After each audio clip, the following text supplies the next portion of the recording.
윤석열 대통령과 더불어민주당 이재명 대표가 다음 주 월요일인 29일 오후 용산 대통령실에서 첫 양자회담을 열기로 했습니다. 회담은 차담 형식으로 진행되고 특별한 의제 제한은 두지 않기로 했습니다. 최상병 사망 사건 외압 의혹을 수사하는 공수처가 유재은 국방부 법무관리관을 불러 조사하고 있습니다.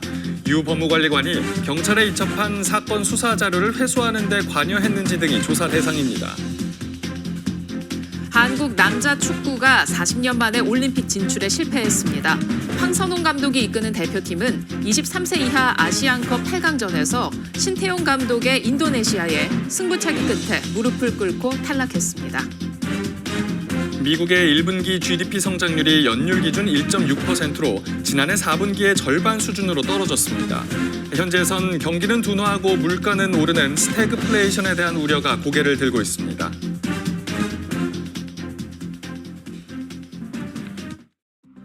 주요 뉴스입니다. 윤석열 대통령과 더불어민주당 이재명 대표가 오는 29일 오후 2시 용산 대통령실에서 회담을 열고 전국 현안을 논의하기로 했습니다.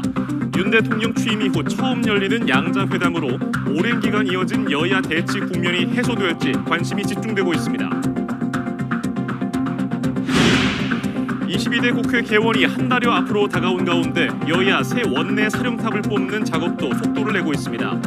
더불어민주당은 명심을 앞세운 박찬대 의원이 단독 후보로 이름을 올렸고 국민의힘에서는 친윤 핵심으로 꼽히는 이철규 의원의 출마 여부가 경선 구도를 좌우할 주요 변수로 떠올랐습니다.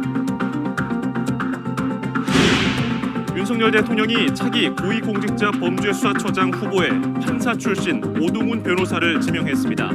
야당은 오 후보자가 수사기관을 외풍으로부터 지키며 공정한 수사를 이끌 수 있는 인물인지 의문이라며 철저한 검증을 예고하고 나섰습니다.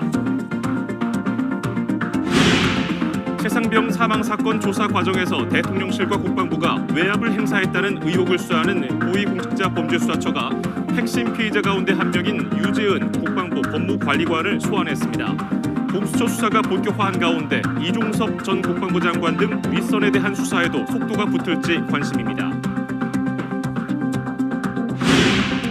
의대생들이 대학 총장을 상대로 낸 대입 전형 시행계획 변경 금지 가처분 소송의 첫 신문에서 입학 정원을 변경하는 것은 대학 측의 계약 위반이라고 주장했습니다. 정부 측은 의대생들이 실제로 발생하지도 않은 위협을 주장하고 있다고 반박했는데 재판부는 양측 의견을 검토한 뒤에 이달 말쯤 결정을 내릴 방침입니다.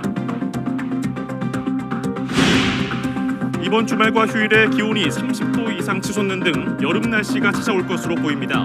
다음 주 월요일과 화요일에는 전국에 비가 내리고 전국 낮 기온이 20도 안팎으로 떨어지면서 고온 현상은 누그러질 전망인데 큰 기온 변화로 인한 건강 관리에 주의가 필요합니다.